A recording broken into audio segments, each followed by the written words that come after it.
পলাশী যুদ্ধের উল্লেখ নাই, 1857 বিদ্রোহের উল্লেখ নাই, এমনকি 1947 সনে যে ব্রিটেন এখান থেকে বিদায় নিয়েছে বলে গুজব শোনা যায়, সেটার কোনো সরকারি স্বীকৃতি নাই। মানে আমাদের দেশে কি ব্রিটেন এখনো আছে না চলে গেছে?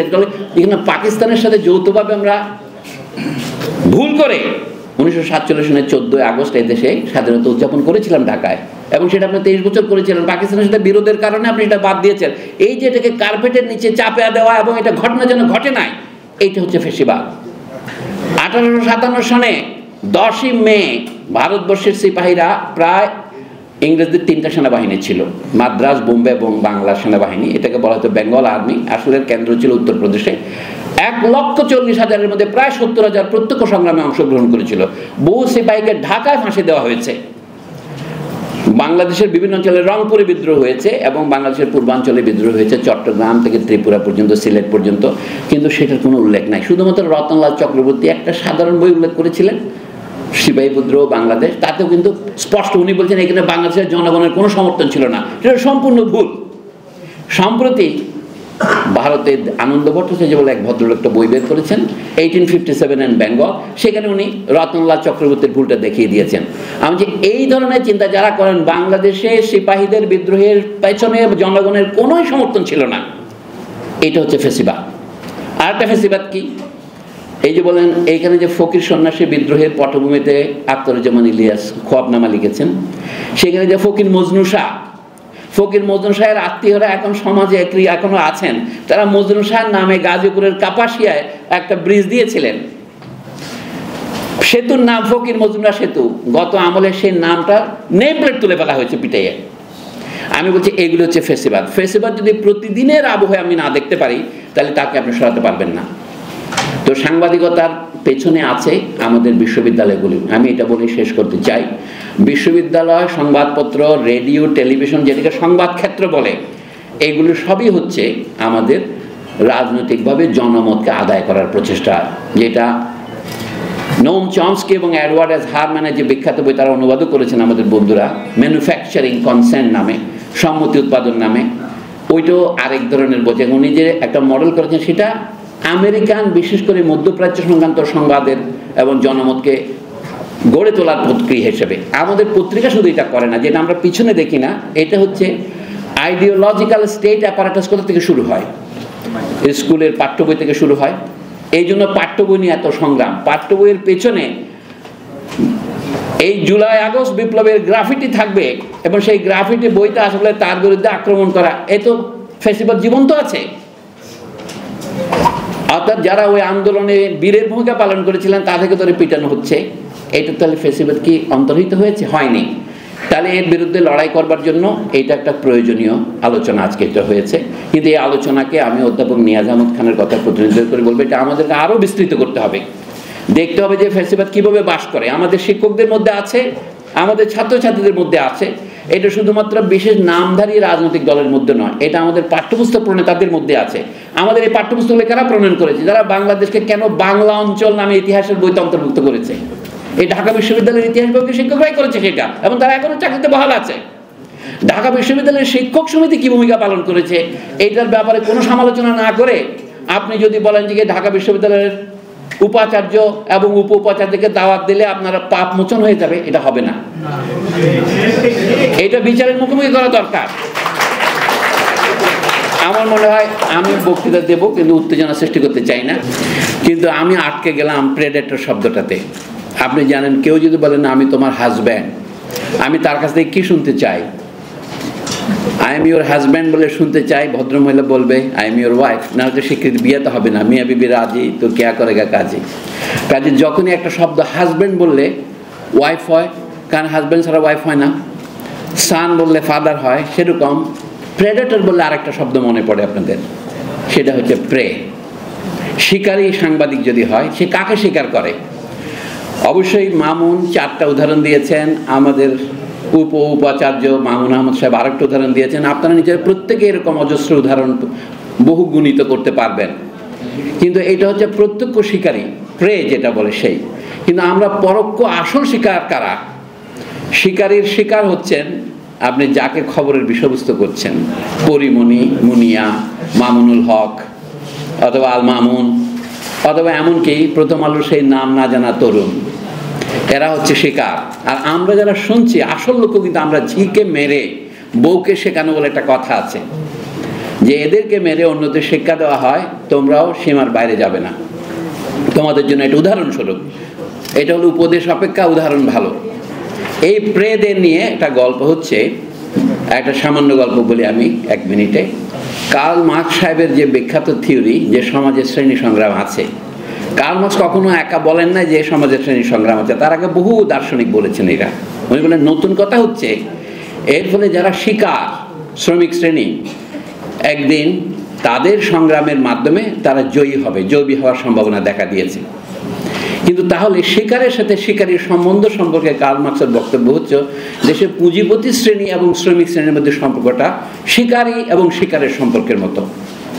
এটা মার্কস মারা যাওয়ার বহু বছর পরে কেমব্রিজের এক অর্থনীতিবিদ, তার নাম রিচার্ড গুডউইন, গুড মানে ভালো, উইন মানে জয়ী, ভদ্রলোকের একটা থিওরি আছে প্রেডেটর প্রে মডেল। উনি একটু সামান্য অঙ্ক করে, যারা অঙ্কের ছাত্র তারা জানেন, কিন্তু ডিফারেন্সিয়াল ইকুয়েশন দুটা লিখেছেন।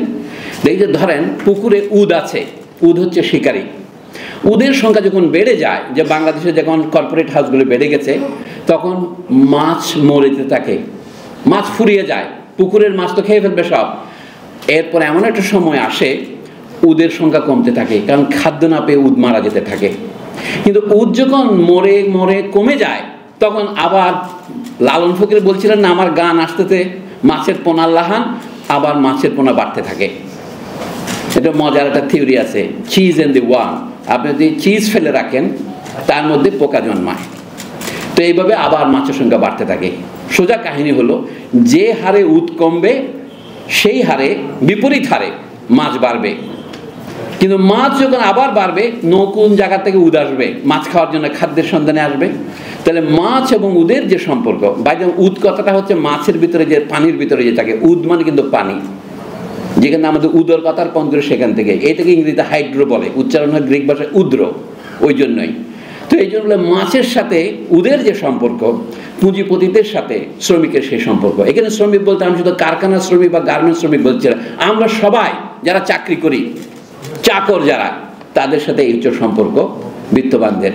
তো এতদিন আমরা মনে করতাম সংবাদপত্রের স্বাধীনতার শত্রুকে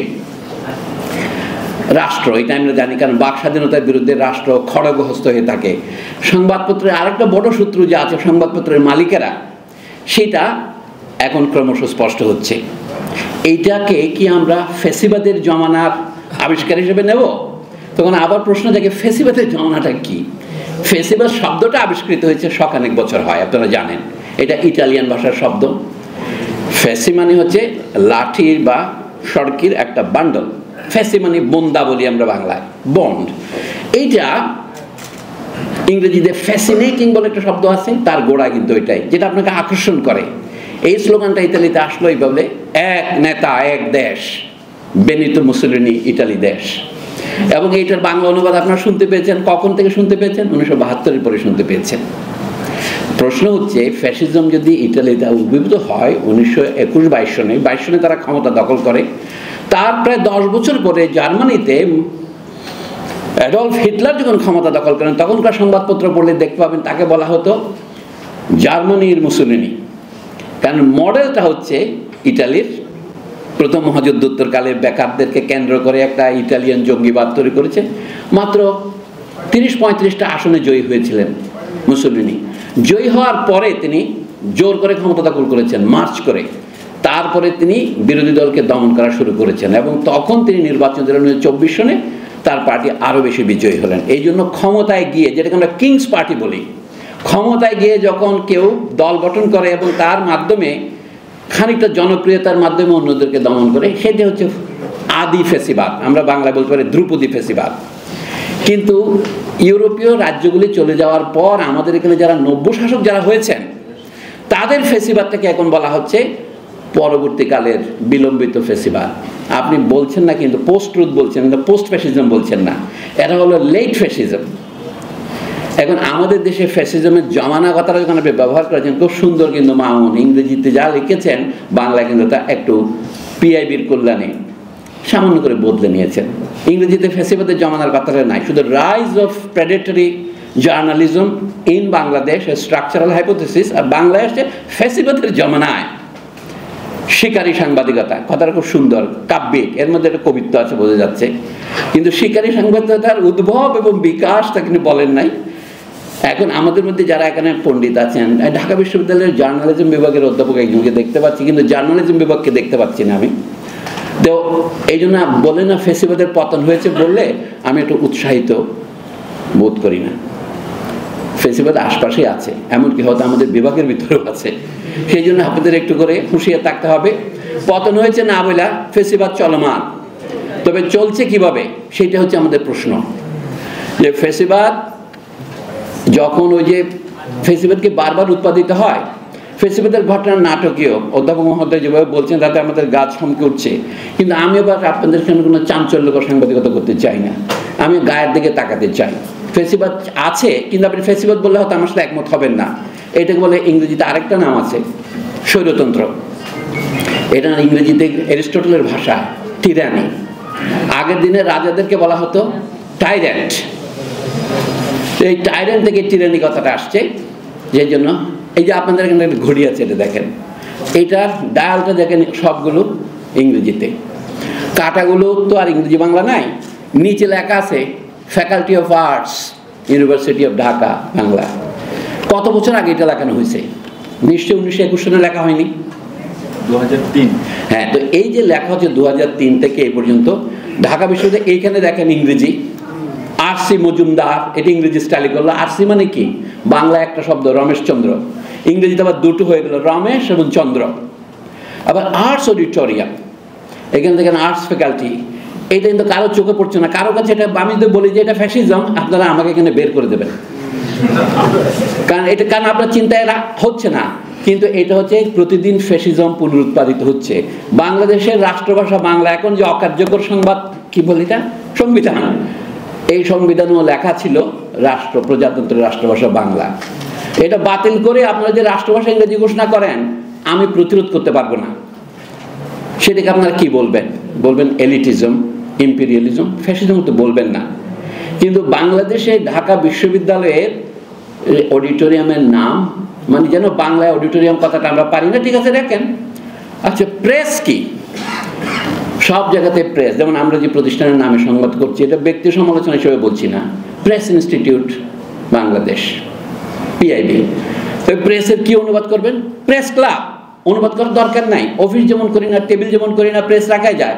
কিন্তু এই যে অকার্যকর আমাদের সংবিধান, তাতে লেখা হয়েছে কি?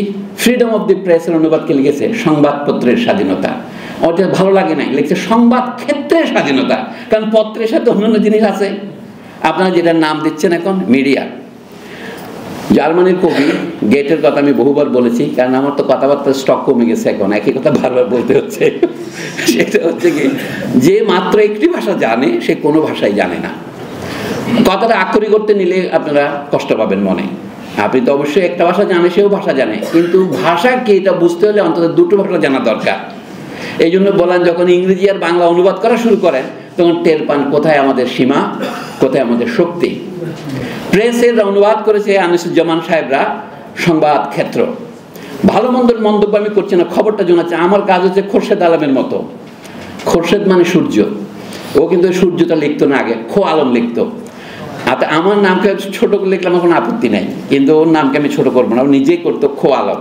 তা আমাদের পৃথিবী এখন খো আলম হয়ে গেছে। মানে হচ্ছে কি, খোরশেদ আলম কেন খো আলম হয়? খোরশেদ আলম হচ্ছে এই জগতের সূর্য, জগৎ জ্যোতি।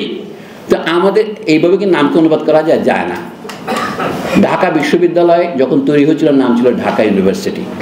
কোন অবসরে কিভাবে ঢাকা বিশ্ববিদ্যালয়ের নাম চালু হলো আমি জানি না, গবেষণা করবেন। এই জন্য বলছি, ফ্যাসিজমটা আমাদের প্রতিদিনের জীবনে আছে। অর্থাৎ সংখ্যাগরিষ্ঠ মানুষের মতামতকে উপেক্ষা করে তার উপরে নিজের মত চাপিয়ে দেওয়া, লাঠির জোরে অথবা টাকার জোরে অথবা অন্য জোরে, এটা হচ্ছে ফ্যাসিজমের সাধারণ বৈশিষ্ট্য। কিন্তু ফ্যাসিজমের বিশেষ বৈশিষ্ট্য হচ্ছে ইটালিতে অথবা জার্মানিতে যা করেছে, অথবা যুদ্ধের আগে, দ্বিতীয় মহাযুদ্ধের আগে স্পেনে কি করেছে। ফ্যাসিজম সারা পৃথিবীতে একটা মতাদর্শ এবং একটা ব্যবস্থা হিসেবে চালু হয়েছিল, এবং তার বিরুদ্ধে লড়াইয়ের নাম ছিল অ্যান্টি ফ্যাসিস্ট কোয়ালিশন, নাম ছিল পপুলার ফ্রন্ট। কিন্তু আমাদের দেশে অনেক বড় বড় সাংবাদিক এখন দেখি যে গত রেজিমকে ফ্যাসিস্ট বলা যাবে না, তারা ফ্যাসিস্ট বলতে রাজি নন। তার মধ্যে একজন সুবিখ্যাত সাংবাদিক হচ্ছেন জাহিদুর রহমান ডাক্তার। উনি বলছেন না, আমি এটাকে চোরতন্ত্র বলবো, ক্ল্যাপ্টোক্রেসি বলবো, কিন্তু বলবো না। কিন্তু বৈশিষ্ট্যটা হচ্ছে যখন মুক্তিযুদ্ধের চেতনা কথাটা ব্যবহার করা হয় তখন বোঝা যাচ্ছে এটা ফ্যাসিজমের লক্ষণের পুরোপুরি বৈশিষ্ট্য। কারণ মুক্তিযুদ্ধ ছিল বাংলাদেশের এই পর্যন্ত ইতিহাসের সবচেয়ে জনস্বার্থ সম্বলিত এবং জনপ্রিয় জনসম্পৃক্ত ঘটনা। সেইটাকে ব্যবহার করা হচ্ছে একটা দলতন্ত্র শুধু নয়, ব্যক্তিতন্ত্র তৈরি করার জন্য। ফ্যাসিজমের একটা বৈশিষ্ট্য হচ্ছে এক নেতা এক দেশ, এই স্লোগান। ফ্যাসিজমের আরেকটা বৈশিষ্ট্য হচ্ছে এটাকে জনপ্রিয় জনস্বার্থের প্রতিনিধি হিসেবে দেখানো। ইটালি যেমন দেখা হয়েছিল আমরা ইটালিকে আবার ঋত গৌরব পুনরুদ্ধার করব। মার্কিন দেশের বর্তমান প্রেসিডেন্ট ইলেক্ট যিনি হয়েছেন কয়েকদিন পরে ক্ষমতা গ্রহণ করবেন, তার স্লোগানের মধ্যে make America great again, make Greenland great again, এগুলো হচ্ছে ফ্যাসিজমের লক্ষণ। ওদের ফ্যাসিজমটা সারা পৃথিবীতে অনুরণন তৈরি করে, আমাদের ফ্যাসিজম আমাদের দেশের ভিতরে সীমিত থাকে। কিন্তু আমরা একটা খারাপ উদাহরণ স্থাপন করি, এটা অন্যরা অনুসরণ করবে। আপনি আচরি ধর্ম অপরে শেখাও, এটা আমাদের প্রত্যেক ক্ষেত্রেই হয়েছে। সংবাদপত্রের ক্ষেত্রে বিশেষভাবে কি কি হয়েছে তার অত্যন্ত অমূল্য সব উদাহরণ, এবং সেটাকে দেখার যে দৃষ্টিভঙ্গি অধ্যাপক মামুনের প্রবন্ধে আমরা পড়লাম, এটা আমরা শিখলাম।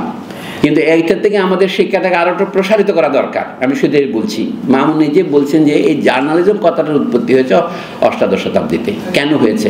কারণ তখন মানুষ বই পড়া শুরু করেছে, পত্রিকা তখন মানুষ চাঁদা দিয়ে পড়তো, ক্যাফেতে ক্যাফেতে মানুষকে পড়তে হতো পত্রিকা।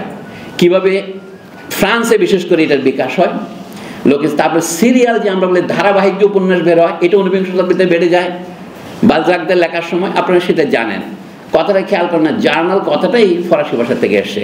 জুর মানে দিন, দিনলিপি, এটা হচ্ছে জার্নাল, সেখান থেকে জার্নালিজম। তার সাথে বাংলা সাংবাদিকতার সম্পর্ক কি? এই জন্য বললাম ভাষা কমপক্ষে দুটো না জানলে আপনার মর্মটা বোঝা যায় না। ফরাসিদের যে ছিল আপনি দিনে যা লেখেন, ফ্রান্সে এই যে আমরা জার্নি বলি, একদিনে মানুষ 25 কিলোমিটার বা 30 কিলোমিটার মধ্যে যেতে পারে, ওই একদিনে যেটাকে জার্নি বলে। এবং যারা এক জায়গা থেকে আরেক জায়গায় যেত, এই জন্য জার্নিম্যান কথাটা আছে। এখানে একটা ফ্যাসিস্ট প্রকাশনা সংস্থার নাম ছিল জার্নিম্যান। এইটা হচ্ছে ফ্যাসিজমের একটা লক্ষণ। সে অতীতের জনপ্রিয় সিগনিফায়ারগুলিকে নিজের পক্ষে আত্মস্থ করে নেয়। সে বলে তার টিভির নাম কি 71,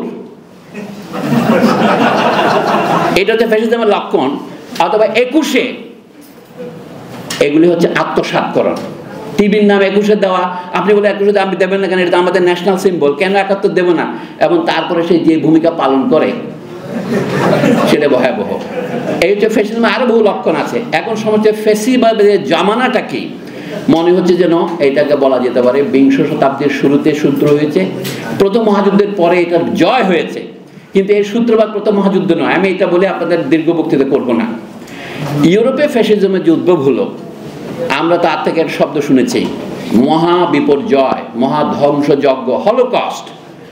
বলা হচ্ছে 60 লক্ষ ইহুদিকে হত্যা করা হয়েছে, ইহুদি ছাড়া অন্যান্য জনগোষ্ঠীকে হত্যা করা হয়েছে। কিন্তু সেটা বড় হয়ে আসে না, যেহেতু ইহুদিদের পক্ষে প্রচার করার মতো ইউরোপ এবং আমেরিকা আছে। আমি ওইটাকে অস্বীকারও করছি না, ছোটও করছি না। কিন্তু এর যে বড় বড় বিপর্যয়কর ঘটনা দক্ষিণ আমেরিকায়, উত্তর আমেরিকায়, মধ্য আমেরিকায় হয়েছে, আফ্রিকায় হয়েছে, আমাদের দেশগুলিতে হয়েছে। এমনকি 1947 সালের দেশ ভাগের পর ভারত পাকিস্তান ভাগের মধ্য দিয়েও, যেটাকে শান্তিপূর্ণ ক্ষমতা হস্তান্তর বলা হয়েছে, তাতেও সরকারি হিসাবে 5 লক্ষ লোক মারা গেছে, বেসরকারি হিসেবে 12.5 লক্ষ। এইগুলি তো হলোকস্টের মতোই ঘটনা, কিন্তু তাকে হলোকস্টে বলা হয় না। এমনকি প্যালেস্টাইনে যেটাকে নাকবা বলা হয়, সেটা তো হলোকস্ট, সেটা বলা হয়। এই যে বোঝাচ্ছিল, সাংবাদিকতায় কিন্তু জনমত শুধু তৈরি করে না, এটা রাজনৈতিক মতো তৈরি করে, থিওরি তৈরি করে। যার হাতে ক্ষমতা আছে সেই ক্ষমতা তৈরি করে। আমার বক্তব্য হলো 1950-এর দশকে ফ্রান্সের উপনিবেশ মার্তিনিকের একজন কবি এবং রাজনীতিবিদ এমে সেজার, তিনি একটা বক্তৃতা দিয়েছিলেন। তিনি ফরাসি পার্লামেন্টের সদস্য ছিলেন। সেই বক্তৃতা 1956 সনে যে ভাষণ বেরিয়েছে, ইংরেজিতে নাম বলে ডিসকোর্স অন কলোনিয়ালিজম, এই যে উন্নয়ন ডিসকোর্সের মতো। উপনিবেশের মুখ উনি বলছেন, আপনারা যে হিটলারের নামে এরকম দুয়া দিচ্ছেন ইউরোপে, হিটলার এমন কোন অপরাধটা করেছে যেটা আপনারা দক্ষিণ আমেরিকায়, উত্তর আমেরিকায় এবং এশিয়া আফ্রিকায় করেননি? ফরাসি পার্লামেন্টের সভাকে নিরুত্তর থাকতে হয়েছিল। এটা 1952 সনে 50-এই বক্তৃতা প্রথম দেন। এটা 3বার এডিশন হয়েছে। ঘটনাচক্রে আমি বলছি যে ওইটা আমি বাংলা একটা অনুবাদের চেষ্টা করেছিলাম। 2008 সনে, এবং একটা পত্রিকা ছাপা হয়েছিল। সেই পত্রিকা আরেকটা ফ্যাসিস্ট পত্রিকা, ডেস্টিনি, ওটার নাম তার ডেস্টিনিকে আপনারা জানেন। অর্থাৎ ফ্যাসিজমের যুগে আপনার পক্ষে আর আপনার সতীত্ব বজায় রাখা সম্ভব নয়। আমরা সকলেই কিন্তু বিধ্বস্ত। মানে এই কারণটা হলো ইউরোপ যত উপনিবেশবাদ করেছে এবং সেখানে যে ধরনের নির্মম হত্যাযজ্ঞ চালিয়েছে এবং সেটাকে বলেছে কি এরা যত অসভ্য এবং বর্বর, এদের মারা অধিকার। ফ্রান্সের বিখ্যাত পণ্ডিত এর্নেস্ট রেনা, যার লেখা রবীন্দ্রনাথ ঠাকুর বাংলা অনুবাদ করেছেন নেশন কি নামে, ভাবানুবাদ যদিও, সেটা এই রেনা সাহেবের বক্তব্যের মধ্যে যে ফ্যাসিবাদ আছে সেটা রবীন্দ্রনাথের কখনো চোখে পড়ে নাই। বর্ণবাদ হচ্ছে ফ্যাসিবাদের প্রথম লক্ষণ আন্তর্জাতিক ক্ষেত্রে, যে আমরাও সেটা আছে। আমাদের দেশের রাষ্ট্রভাষা আন্দোলনকে আমরা সাধারণত গত ফ্যাসিবাদের আমলে স্বাধীনতা সংগ্রামের সূতিকা গা বলে ধরে নিয়েছিলাম। আনিসুজ্জামানের মতো মহাপণ্ডিত জাতীয় অধ্যাপক বলেছেন বাংলাদেশের 1971 আবির্ভাবের সঙ্গে 1940 লাহোর প্রস্তাবের কোনো সম্পর্ক নাই, সমস্ত কিছু শুরু হচ্ছে 52 সনের ভাষা আন্দোলন থেকে। এটা তার লেখাতে আছে পরিষ্কার। তিনি লিখছিলেন আবুল মনসুর আহমদের লেখার সমালোচনা করে, যিনি বলেছিলেন যে 1971 বাংলাদেশের স্বাধীনতা হচ্ছে 1940 23 মার্চ লাহোরে যে প্রস্তাব উত্থাপিত হয়েছিল ভারতবর্ষের বিভিন্ন অঞ্চলে আলাদা আলাদা স্বাধীন রাষ্ট্র করতে হবে, সেটার ভঙ্গ করা প্রতিশ্রুতি পূরণ মাত্র। এই তত্ত্বের বিরোধিতা করতে ওনার বলছিলেন। আমি বলছি এই যে আনিসুজ্জামান আমাদের এখানকার ঢাকা বিশ্ববিদ্যালয়ের অধ্যাপক ছিলেন, বললেন ফ্যাসিবাদের প্রধান তাত্ত্বিক। আপনি যখন ওটা চিনতে পারবেন না তাহলে আপনি ফ্যাসিবাদ চিনতে পারবেন না। ফ্যাসিবাদ শুধু দুইটি দৈনিক সংবাদপত্র তৈরি করে নাই, এই সংবাদপত্রের সম্পাদকদের যারা শিক্ষক তারা হচ্ছে ফ্যাসিবাদের প্রধান রূপকার। না, যে লোক বলে কি বাংলাদেশের মুক্তিযুদ্ধের সাথে 1952 আগের কোনো ঘটনার সম্পর্ক নাই, তিনি অর্থাৎ গোটা ব্রিটিশ আমল জুড়ে আমাদের যে সংগ্রাম সেটাকে অস্বীকার করছেন। আর একটা উদাহরণ এই সংবাদপত্রের ফ্যাসিবাদের উদাহরণ মামুন যেগুলো দিয়েছেন সেটা হচ্ছে লেবাননের কবি খলিল জিবরানের কথার উদ্ধৃতি দিয়ে ওর বলি। উনি বলছেন সে যা বলে তুমি কান দিয়ে শোনো, এটা শুনেছেন মামুন সাহেব। আমি বলছি আরো একটা কথা, উনি বলছেন সে যা বলে না তা আরো বেশি কান দিয়ে শোনো, কারণ তার নীরবতার মধ্যে অনেক ভাষা আছে। তারা যেটা আলোচনা করে সেটা তো করলে তারা যে আলোচনা করেন সেটা কি 1957 সনে তথাকথিত সিপাহী বিদ্রোহের 100 বছর পূর্ণ হয়েছিল। তখন ঢাকার যত পত্রিকা আমি দেখেছি, 4টা পত্রিকা আমি দেখেছি, তখনকার অবজারভার, ইত্তেফাক, আরো 2টো বাংলা পত্রিকা, তারা সকলেই বিশেষ সংখ্যা বের করেছিল। ভারত সরকার, পাকিস্তান সরকার বিশেষ বই বের করেছিলেন। কিন্তু 2007 সনে 150 বছর পূর্তি উপলক্ষে ঢাকার কতিপয় দুর্বল বামপন্থীরা টিএসসিতে একটা আলোচনা সভা ডেকেছিলেন। এছাড়া কোনো পত্রিকা কোনো বিশেষ সংখ্যা বের করেনি, সরকারিভাবে কোনো বিবৃতি দেওয়া হয়নি, তার কোনো অংশ নাই।